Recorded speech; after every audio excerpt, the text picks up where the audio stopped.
My name is Kwabena Chenche Heneboti and you're welcome to News Desk. President John Dramani Mahama will this week meet and hold discussions with Prime Minister Shinzo Abe of Japan. The two leaders will oversee the signing of a new cooperation agreement and address a joint press briefing in Tokyo. Mr. Mahama and his wife, Lordina, will also meet with Their Majesties, the Emperor and Empress of Japan during the official visit to the Asian country this week. One of Ghana's major development partners, Japan, has over the years made significant contributions to Ghana's health, agricultural, infrastructural and social services sectors. President Mahama and Prime Minister Abe will hold discussions on a number of issues, including the next steps following the decision by Japan to restore the yen loan portfolio. Now, while in Tokyo, President Mahama will meet with African heads of mission, address an investment forum, and meet the Ghanaian community. He will also grant audience to a number of Japanese officials, including the president of JICA and a group led by the Chief Cabinet Secretary of Japan. Mrs. Lordina Dramani Mahama will, on her part, hold discussions with Mrs. Abe and also address a gathering of the spouses of African heads of mission, leaders of Japanese women groups, and female.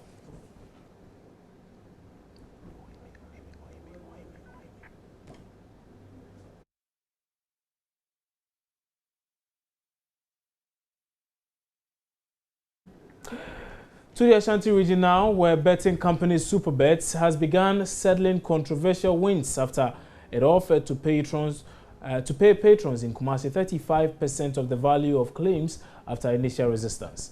About 30 people won a total of over 127,000 Ghana cedis from odds drawn last week. The company claimed its systems had been hacked and refused to pay. This resulted in a standoff with winners who threatened legal action and attack on the company's facilities. Oiminteria is in the Ashanti region. He's been following this very issue keenly and is joining me now on phone with a lot more details as far as this payment is concerned. Oimi, good morning. Many thanks for your time on News. Now, can you tell us the latest as far as this issue is concerned? Now, the information you are bringing us suggests that managers of supabets have chosen to pay 35% of the claims. Tell us more. Yes, the officials of supabets on Saturday announced a decision to pay the winning bettors only 35% of the total amount. But the bettors, as it stands now, have agreed and they've started collecting the money since yesterday. As at the time I left the premises of supabets yesterday, 35 of the winning bettors have received their money. But the unfortunate thing is that when I spoke to officials of supabets, especially the managers at Asafo, they couldn't tell me how the 35% was arrived at. But all that they did tell me is that that decision was taken by supabets officials in South Africa. That is their headquarters. So for now, the bettors have agreed and they've started collecting the money. And they tell me, yes, in one way or the other, they were forced, they were coerced in accepting the money because earlier the security coordinator of supabets had warned that the bettors will receive nothing. So they think that the 35%, as it stands now, is okay for them. So as things stand now, do we still have some of these winners massing up at the offices of supabets, or I mean, they've all come to terms with this very issue and have gone home after taking their due? Yes, some are still there this morning. My check indicates that some are still there waiting for their turn to be paid. Don't forget, supabets has about 6 offices in the Ashanti region. And the information I take from the offices is that almost all these offices recorded outrageous or abnormal wins. Bettors have to be paid between 400 Ghana cedis and 30,000 Ghana cedis. So if you, for instance, if you want 30,000 Ghana cedis, then you'll be receiving only 35% of the 30,000 Ghana cedis. So that has been the situation. Yesterday, for instance, the system of payment delayed somehow because the manager, I'm told the white man who returned from South Africa and was leading the process to pay the bettors left the offices at about 9 a.m. and returned only at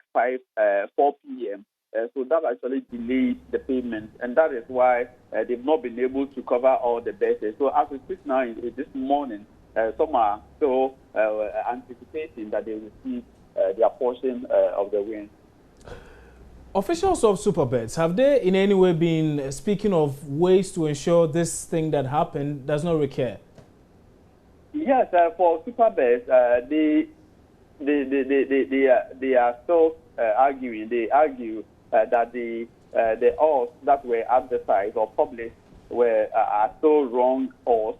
And according to a statement that they released on Saturday, they rather warned that in any event where bettors will take advantage of wrong odds being published, the company will not pay the amount involved. But what the management of the company has been saying is that as it stands now, if somebody feels aggrieved and he thinks that the arrangements being offered by supabets is not satisfied, all that he can do is to go to the Gaming Commission. But they insist that indeed they have been, working in consonance with regulations spelled out by the Gaming Commission. So they want that in any future event, if bettors take advantage of wrong or being published, there's no way they will pay the bettor. But they argue that they are paying the 35% because of the relationship that existed between them and the bettors who are their customers. And that is what they have been saying, that indeed the claims being published were from international betting companies that are determined by international betting companies. So supabets went ahead to publish those odds. So they are saying that indeed in the near future, if anything of that sort happens, they will not agree. But they also warn that if any bettor who feels aggrieved decides to take the law into his hands and destroy supabets property, that the matter has been referred to the police, as police continue to keep surveillance at supabets offices to avert any possible attack on its staff. Finally, before you go, we do know that managers of supabets also mentioned that, in fact, they actually blame the situation on the hack. Have they been able to identify the hack, its source, for instance? Unfortunately, that is something they have not been able to establish, and that has been the line of argument between the customers, the bettors and supabets officials, because they claim that wrong odds were published because someone hacked into their system. And the argument is that those systems belong to supabets. And the same thing has been happening over the years when odds are published and the bettors also seek them, and nothing happened, they lose. And supabets have not been complaining. So the issue of hacking is still with the police. And as we speak now, the last time I spoke to the Assistant Police Command, nothing of that sort came out that somebody has been arrested or whatever. Police were so much interested in protecting the offices and property of supabets as it stands now. Right.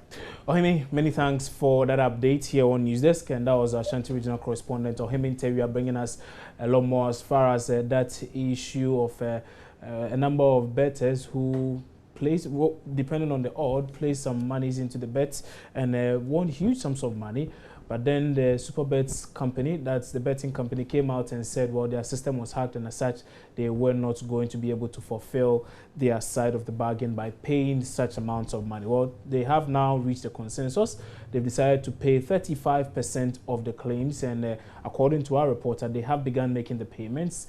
And insist that quite a number of people are even at the offices of supabets company this morning as I speak to you in the Ashanti Regional Capital, Kumasi.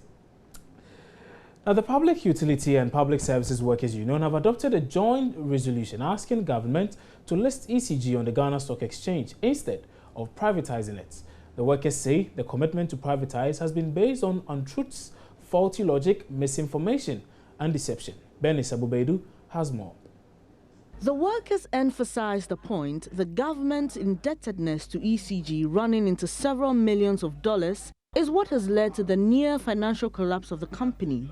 They also accused the Millennium Challenge Authority of basing its justification to privatize on untruths, faulty logic, misinformation and deception. They offer three alternatives to the privatization option. 1. The government must list the ECG on the Ghana Stock Exchange to raise capital to revamp the company. 2. They want government to allow ECG to source needed capital from pension funds from SNIT. And finally, they are demanding that government wait and assess the results of the Strategic Business Unit program currently being piloted in the Ashanti region. Let's now come back to Accra, and we've been trying to get MEDA to respond to this very issue. I mean, there's been quite a number of issues that have cropped up following the talk of privatization. Is it? I don't know whether to term it as privatization, but the ECG workers have clearly not been too happy with government's decision to outsource a bit of its stake or shares to private investors to ensure efficiency in the service. But we've been trying to get in touch with MEDA.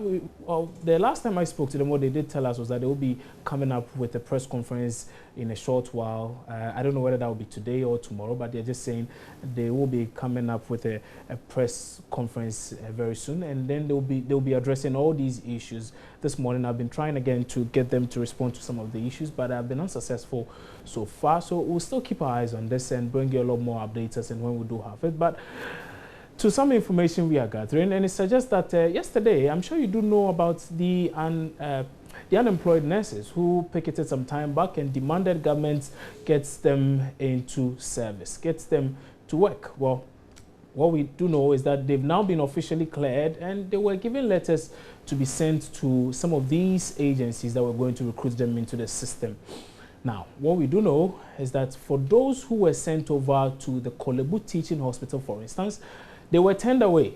As to why they were turned away, I can't tell, but let's go onto the phone lines now and speak to a representative from the Unemployed Nurses Association, Adams Masahudu, who is joining me live now on phone with a lot more details as to why they were turned away in the first place and what responses or what reasons they were given. Adams, good morning, many thanks for your time here on News Desk.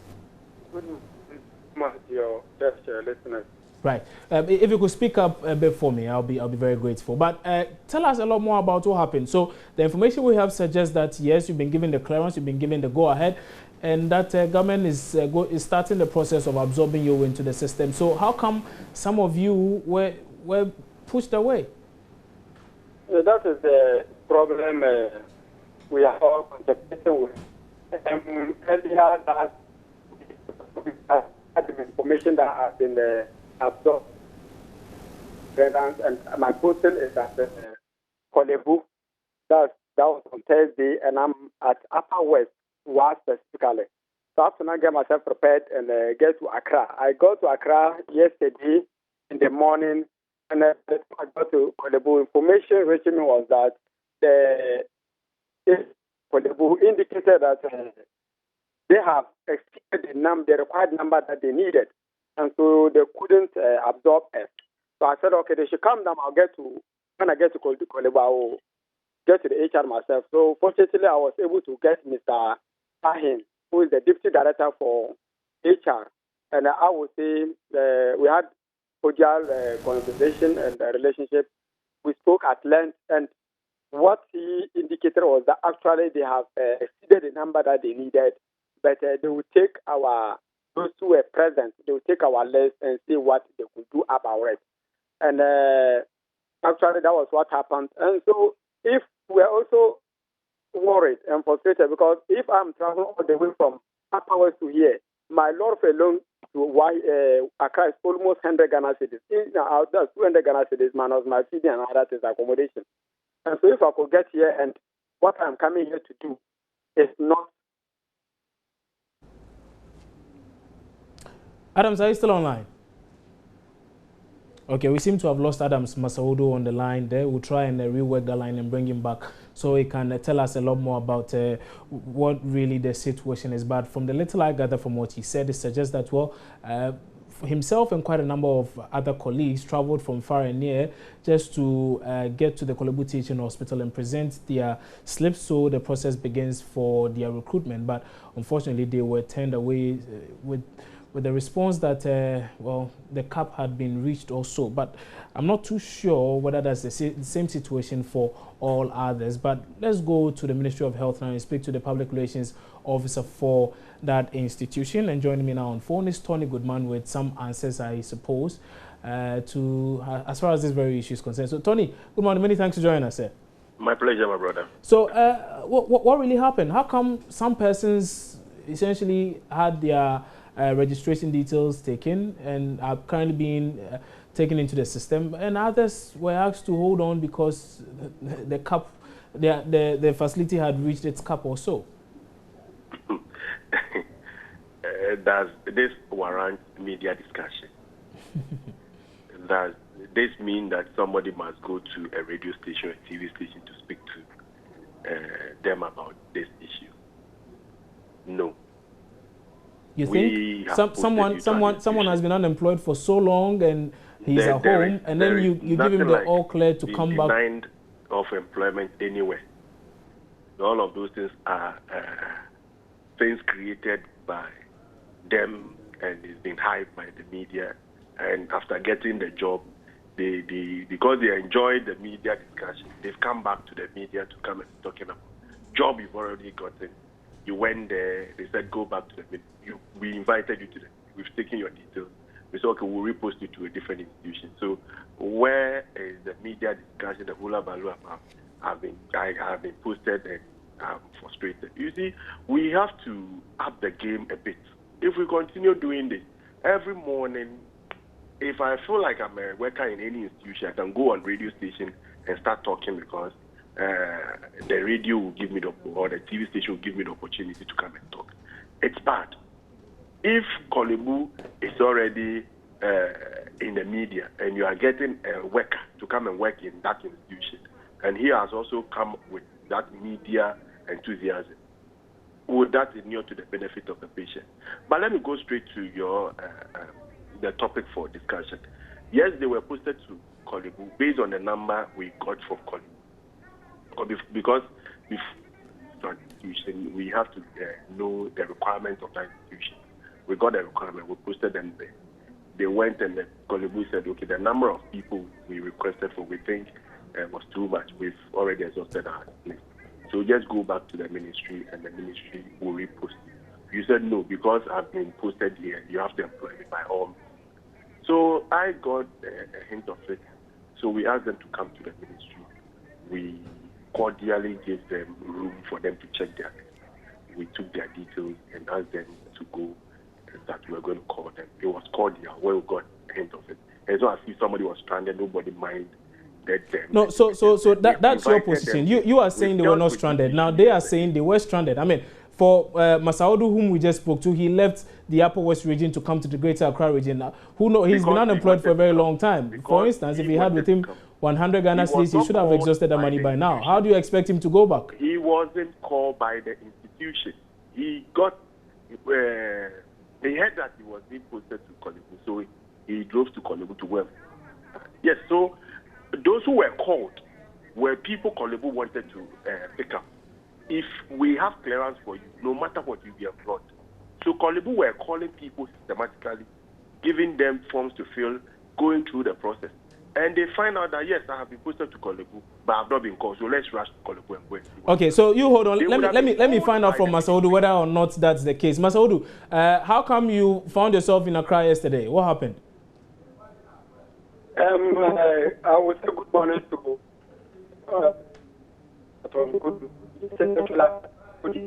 Masaudu, you need to reposition yourself a bit. But the fact, I want to make some correction. The fact remains that I moved from Upper West to here because I saw my name at Kolebu. And so that's the problem. And besides that, it is not my interest to always come onto the media. I am the type who doesn't want to. So it is not my interest to run to the media. And it's also the responsibility of the media to also find out if there are problems with certain people who are being denied the right distance. So to that extent, if the media is doing their work, it is not me who is telling to them. So I want to make that to him. And then the issue also as now is even before Mr. Tony Goodman, yes, I went to his office and project. My name is Kolebu. And the information from the ministry also indicated that it is Kolebu that requested for the number that was given to them. So how come we are being denied and we are told that the number has exceeded? Exceeded what? we are a problem. Yes, I appreciate that there is a problem. There should be and that was why I was able to even move to and with Mr. Tony. Okay. Adams, I think you need to really try and reposition yourself once more. We are getting a bit of a feedback here. We can't really hear you properly. But let me go back to Tony Goodman. Tony, essentially, this is the problem they find themselves in. They say they have come and this. You heard him say that he saw his name or somebody took a picture of a list and saw. No, but the fact still remains that they were to be recruited by that very entity. What? The fact remains that they were supposed to be taken in by Kolebu Teaching Hospital. Their names wouldn't have shown if not. No, you see, when you present an argument like this, it's so bad. The guy is telling that he drove to Kolebu. Kolebu didn't call him. Kolebu would have called him when they feel like they have. Okay, so just a second. So Tony, I just want to know, how does the system work? So the Kolebu Teaching Hospital puts up a list and then they call each individual to come. Is that what happens? Kolebu didn't put up any name anywhere. Okay, so what happens? Kolebu had a list of people who have been cleared by Ministry of Finance, and then they were calling them one after the other. They called a number of people, and others thought that, oh, they are not calling me, so let me go to Kolebu and go and find out what is happening in Kolebu. If you go to Kolebu on your own volition and find out that, oh, they said there is no space, who would you blame? You blame yourself. Otherwise, would have said that, oh, okay, Adam, you are no more going to Kolebu, or even though your name is Kolebu.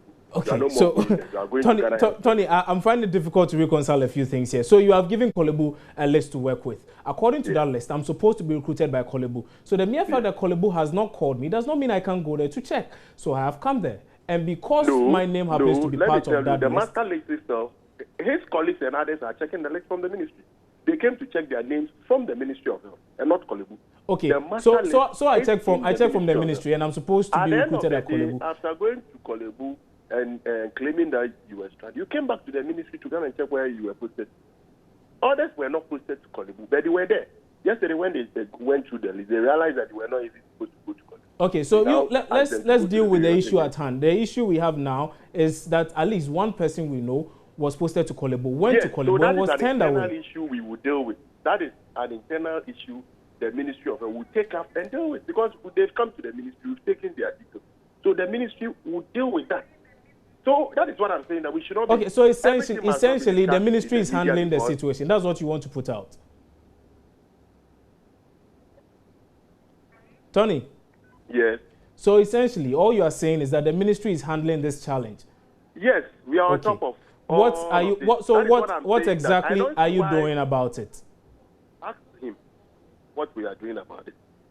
No, I am asking you. I don't need to ask Masaudu. I need to ask you. You are the PRO for the ministry. He is reporting that he's stranded. So you tell yes, he has a concern. We have spoken to him. He's made his point. Yes, you speak for the ministry. See, what is the ministry doing about this? Most of those things are administrative. They are not media issues. So I can't come and be talking about you seem to say these are not media issues, these are not things that should be on TV or radio. But the point is it affects all of us, whether we like it or not. They are media issues. They are not. Because at multimedia, there are HR issues you deal with. You don't discuss them on radio. Do you? You don't. But you chose to agree to us to speak on this very issue then. If you didn't think it was relevant for discussion, you wouldn't have agreed, would you? Was to draw the line between what media issues are and what administrative issues are. Really? Yes. Okay. So any timeline as to when these people will be absorbed into the system? That's our worry anyway. For us, we are posting them. They've been posted. They've been to Kolebu. We're saying that we've exhausted our list. They have their clearance. They will repost them. That is what. How soon are they going to be reposted? We will post them. We will. How soon? We will post them. Yeah, because they say they've been hearing some of these things for a very long time. I mean, you keep saying when is a long time? They were just in Kolebu yesterday. But then nothing happens. So we just want to know. We need specifics. Happening where? You don't just throw issues and you. Happening where? They were just in Kolebu yesterday. You understand? They were just in Kolebu yesterday. If you just throw the agency... These are people who have been unemployed for such a long time, and then you make promises to them. You tell them, we are going to get you into the system by so and so time, and the time is up, and then you keep giving them excuses.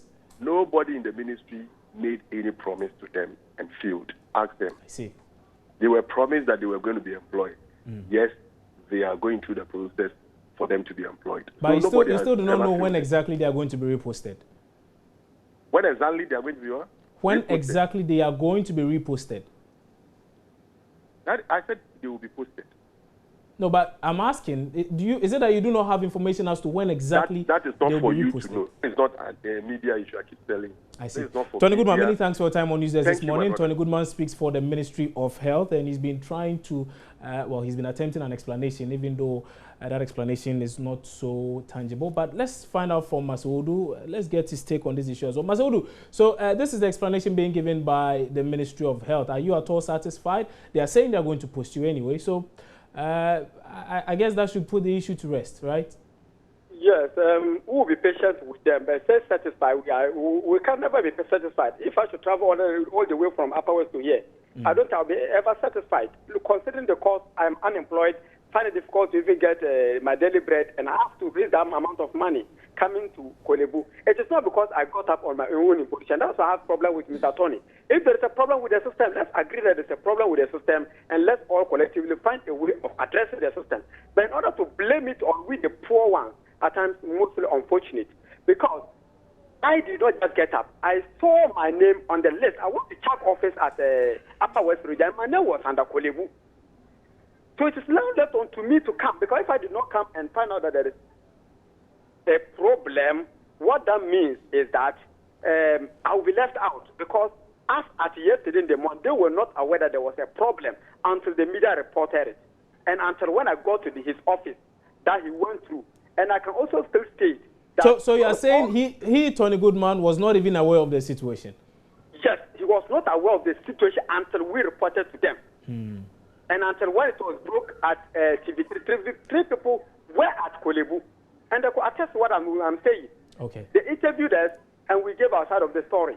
So what we are saying is that even at Mr. Tony Goodman's office, where the list was represented, only one person was not captured under Kolebu. Over 60 of us were all captured under Kolebu, and none of us was recruited. And from their own source, that it is Kolebu that requested for that number. No, they gave them the number. So they requested. And so why is it that you requested for over 200 or 2,000 people, and you cannot absorb them again? So if you cannot, why not write to them earlier? And so yesterday we were told that even we giving them the information is not authentic, it should come from Kolebu, which we say, okay, no problem. We gave them our list, they should work on it. So if they are working on it, fair enough. We'll be patient with them, but it must be in a haste. After now, even Ghana Health Service, you move to the regional HR, and they'll tell you they don't have the list. Okay. Right. So it's just like we are walking in darkness. Adams Masaudu, we'll keep our eyes on this very issue. He was able to handle it well, but it does not mean that we don't have challenges.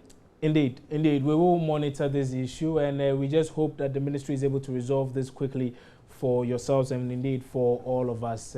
But many thanks for your time on News Desk this morning. Adams Masaudu is the spokesperson for the Unpaid Nurses, the Coalition of Unpaid Nurses Association, and they've been raising quite a number of issues. They're saying that quite a number of them were posted to the Kolebu Teaching Hospital to begin the recruitment process, but then they did get there and they were turned away because Kolebu said they had reached their cap. They didn't have any more space for anyone. We've also been speaking to Tony Goodman, who happens to speak for the Ministry of Health. He says they are working on this very issue and they will be bringing closure to it in the coming days. We'll see how that pans out eventually. But you're still watching News Desk here on your Joy News channel on Multi TV. Time for a break. When we come back, we'll bring you some business updates. Stay with us.